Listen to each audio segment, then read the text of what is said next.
Everyone, thank you for joining us for our third installment of the UW IPOC seminar series. Today we are excited to host Christian Sinderman. And Christian Sinderman received his MS from the University of Michigan, but has since transferred over into the world of political consulting. So he's here to talk to us about the role of science and policy. A couple things to know about him is he was pivotal in the 2000 election of Maria Cantwell, Senator Maria Cantwell, and actually ran her campaign. In 2010, the Seattle Times wrote an article about Christian Sinderman, saying he was, quote, the hottest political consultant here in Washington State. Take that literally or figuratively.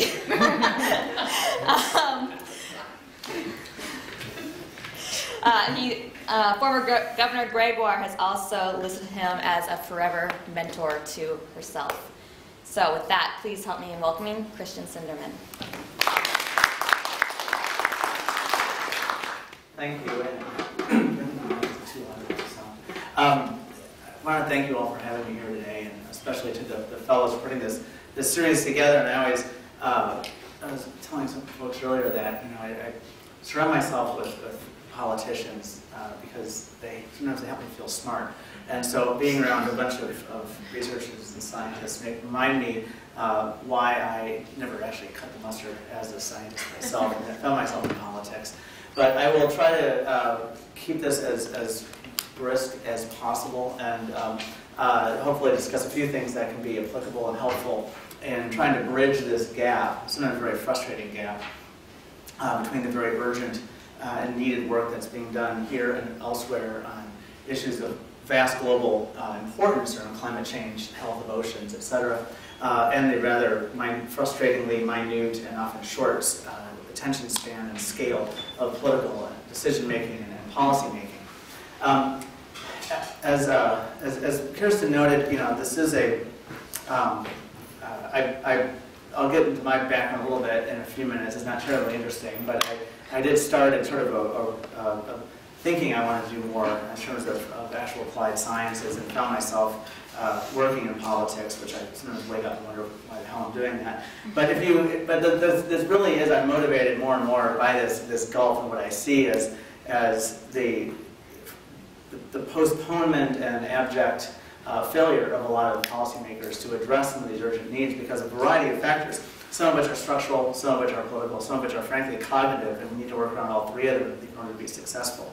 I just sort of typed into a Google search science and public policy, and some interesting things came up. This was interesting little from a column in Scientific American from a couple years ago. I have no idea who this author is, but it was this very sort of highfalutin, like phrase that I pulled out there about how evidence or the full understanding how things work, blah blah blah blah blah blah blah. Not just when the statements made, but it was like wonderful. And so within the bubble of apparently Scientific American readers and others, this is a profoundly inaccurate statement. I'm sure it makes people feel good. We should not discount its value in informing public discourse. We shouldn't, of course. Our goal is not to discount the value of having science in public discourse. But if I were to rewrite this statement as a political professional, this is how I would rewrite it.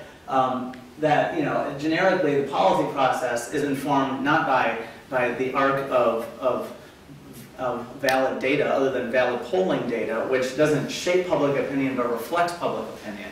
And this gulf in the public between what is believed around dinner tables and around water coolers and in cubicles across America, and what happens in the policy making process is a very reactionary and not always the most deliberative and objective way of doing business. As a result, you can see the incredible gulf that therefore exists between trying to describe someone what's going to happen to the state of the oceans over the next 50 years, and oh yeah, I got to run for re-election in 2 years, and all my constituents care about is funding schools. So I guess we'll talk about your ocean stuff later, because it sounds like that can wait 50 years, right?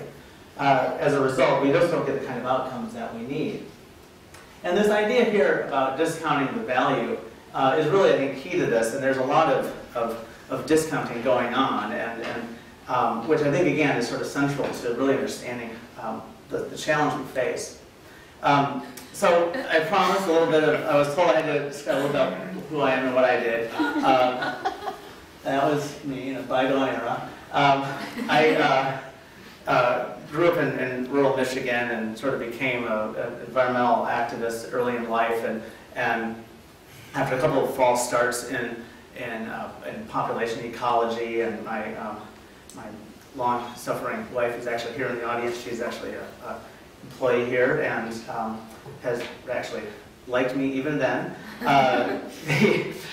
We went to graduate school at the University of Michigan, where I, was really sort of interested in sort of trying to get more into the policy side and really applying science and applying research to the policy process.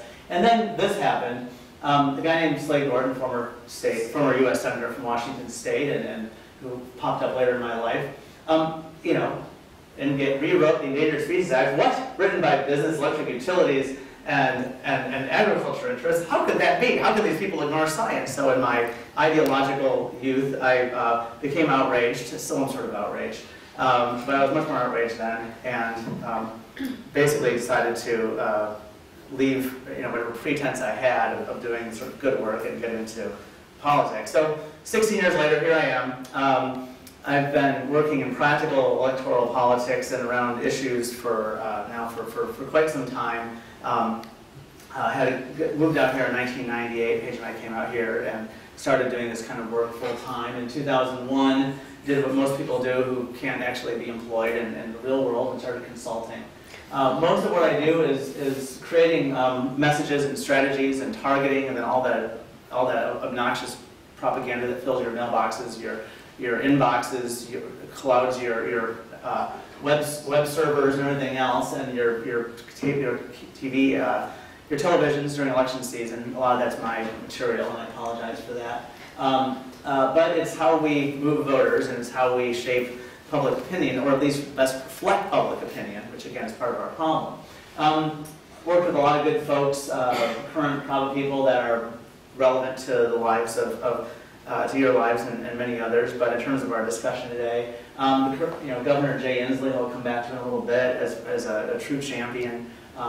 Commissioner of Public Lands Peter Goldmark is also a strong ally, especially around ocean science and climate change. And then a lot of our legislative leaders and a lot of local government officials as well. And a lot of what I do, and a lot where I'm sort of steering more of my life, is actually coming back to my roots and really trying to help bridge this gap between what needs to be done and what the science tells us has to be done, and the frustrating policy outcomes that often forestall or even turn back the clock on making progress on these issues. So who are these people anyway, right? Who stand up or who put their head in the sand and deny it? And by the way, the ostrich reference I was told was a little bit confusing people. I think I was here for the lecture on the biology of large avian species. I apologize. But there's beer after this, so if you stick around for that, you're okay. The challenges we face are really pretty extreme, and they're very well coordinated. And we don't have anything quite like it on our side of the ledger, which really creates the problem. So you start with industry-funded so-called think tanks. If you type in, this is the Google search here on top, the very first thing that pops up, you type in science and public policy. Let's say you're just someone out there interested in learning more about science and how it impacts public policy. The first thing that pops up is this wonderful Exxon-funded organization where their lead story is all about the enrichment of wood density from CO2. And they even have a book, which you can't really see down here, but it's a new book out that actually extols the virtues of higher levels of carbon in the atmosphere in terms of producing better trees faster, stronger. Still not mobile, but nevertheless. And then, you get this wonderful, here's a peer-reviewed study. See the happy walrus floating on what's left of his ice flow. But these are the junk science that's out there, and we can sort of make fun of it. But unfortunately, from the public perspective, there's a lot of people trust and like scientists, and it comes up again and again in public opinion researching. And those who would deny or turn back the clock on the need to take action know this, and therefore they create their own science, which is shocking. This leads to political rhetoric, and I am a Democrat myself. There are bad people on both sides of the aisle, and there's heroes on both sides of the aisle. But you know, again, in terms of how the progression starts, right? You have like, you know, garbage in comes to garbage out, dominates the national discourse. I have no idea what stopping the green pig is about, or a few $1 billion we can address all climate change. Ron Paul, of course, is a trained physician who doesn't believe in evolution. I'm not sure that works either. And then once you have the sort of national dialogue and some of this rhetoric, it ends up transferring into actual policy. And you know, this are excerpts from various AP stories and other sources here, and very clear. Read Wednesday's election pointing out that lawmakers, signers of the group's no climate tax pledge, and it's like stuff is all made up. This actually takes the place of actual science when it's applied to the political pressures. Okay, but a lot of people lost, so it doesn't really matter. And I guess it does really matter because these well-funded efforts do create distractions. They undermine not only our confidence, but they also set us back. Some of the fellows were talking earlier today about the favorite tool of politicians when they're facing reality, but they can't quite go there, is they have studies. And so there's always study bills. And Olympia is full of them, and Washington D.C. is full of them. We're going to study this and study that, we're going to study it to death, and we're going to put it on the shelf, and we're going to pull it out later and say, oh, well, this study's old, and we didn't do study. And these things the can gets kicked down the road again and again and again. And that's because there is always there's this dissonance, and there's this noise out there that's hard to get through. And for voters and for the public that a lot of these lawmakers are looking to for guidance and for, frankly, to get themselves reelected, it just becomes a little bit of, they just throw up their hands and say, well, let those scientists sort it out, or there's no consensus, or they don't get it, and so there's no progress that gets made. So how did it get this bad? Well, and now I'm going to completely destroy whatever limited amounts of privilege I have with all of you by having 6 slides to go through millions of years of human evolution and structures of modern political society. But our forebears obviously had no clue, no concept. The next meal was what was important. Large-scale catastrophes were either the part of some malevolent deity or completely inexplicable. And the role of science simply wasn't there. But that short-term cognitive, the focus on short-term rewards is so ingrained in us, and our inability to really project out into the future, I think, is such a barrier to making progress, and how it overlays with the political structures, I think is really important. This is a really cool quote, by the way. One could say this now in so many different settings.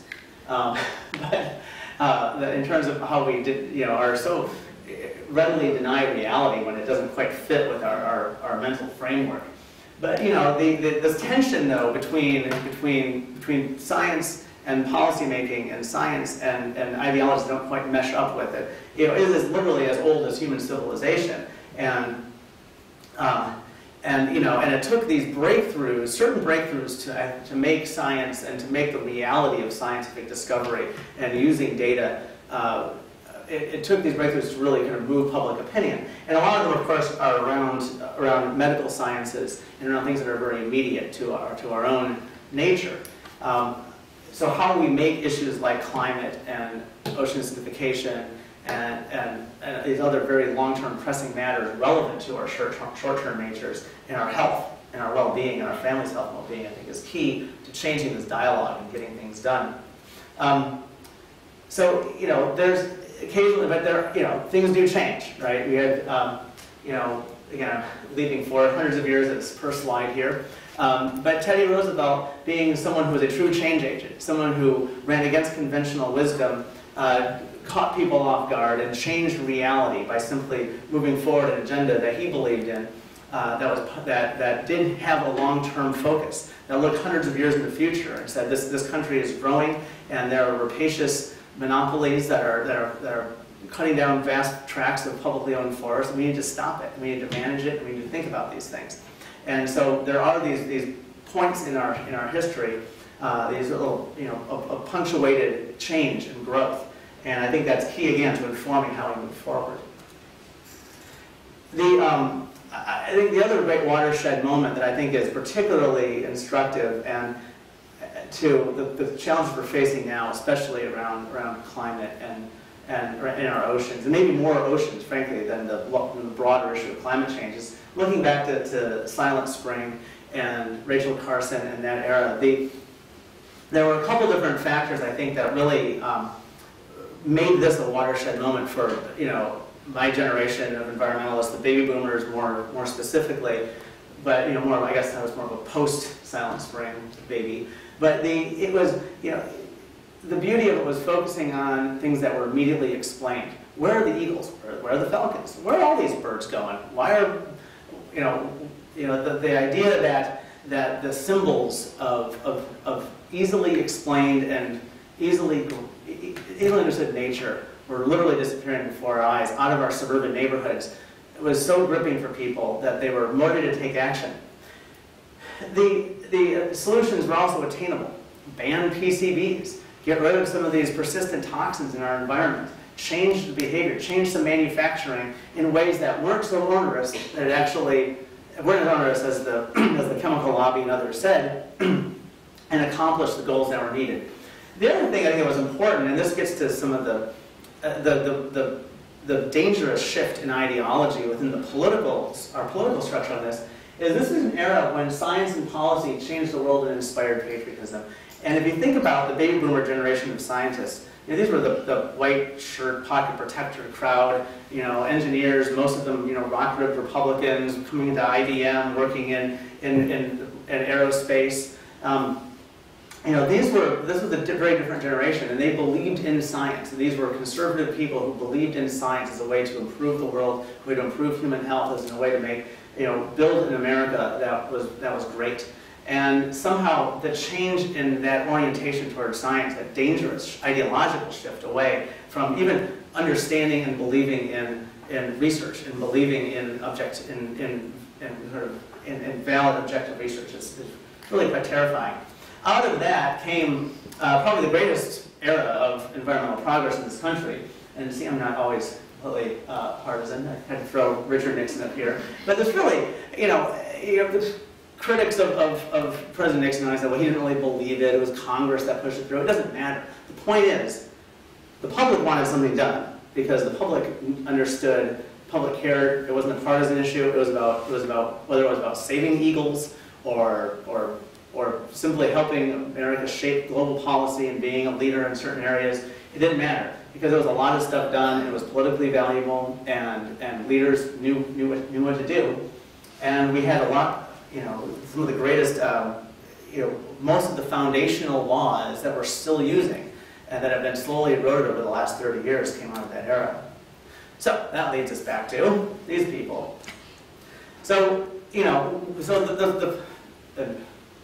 again, I apologize to my as a mathematician. This is the worst sort of hackneyed equation ever, but it is sort of the problem we face, right? So we have evolutionary issues, we have cognitive issues, and this, by the way, hyperbolic discount rate. I was telling some of the students, I have no idea what this even means.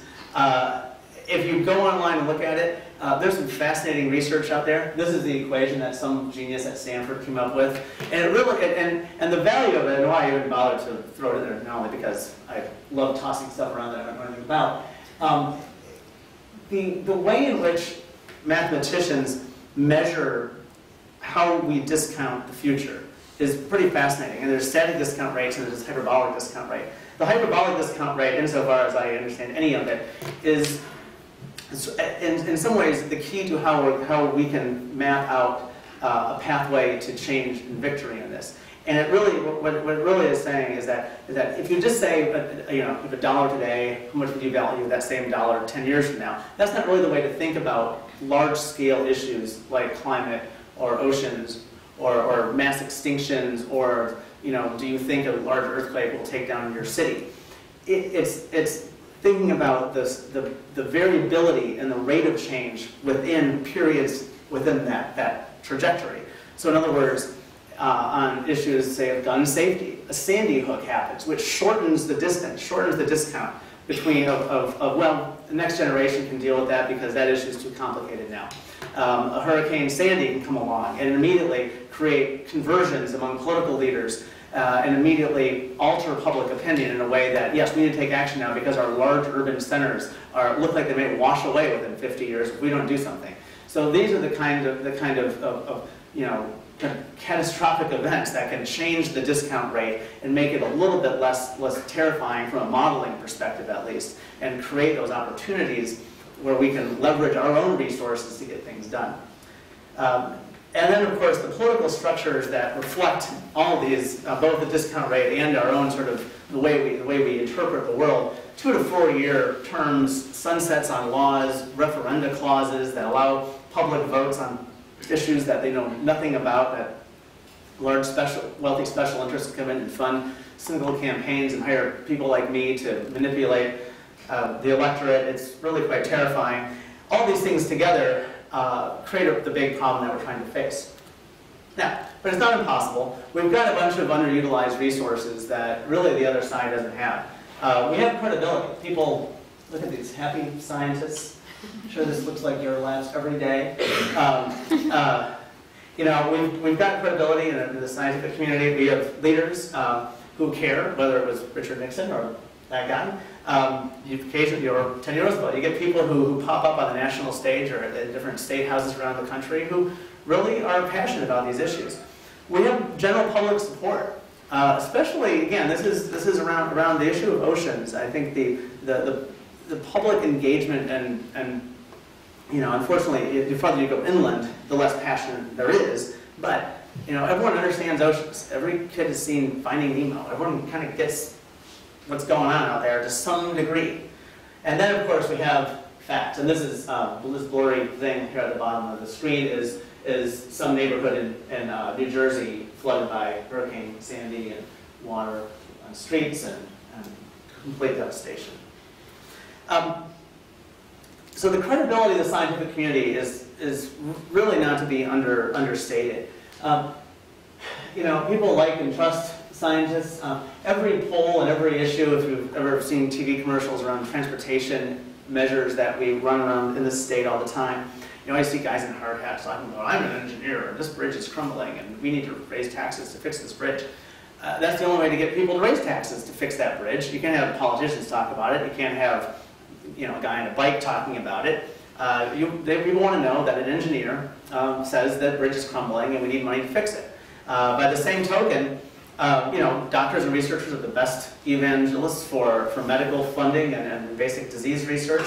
And by extension, oceanographers and water quality experts have a huge, huge voice and so much credibility.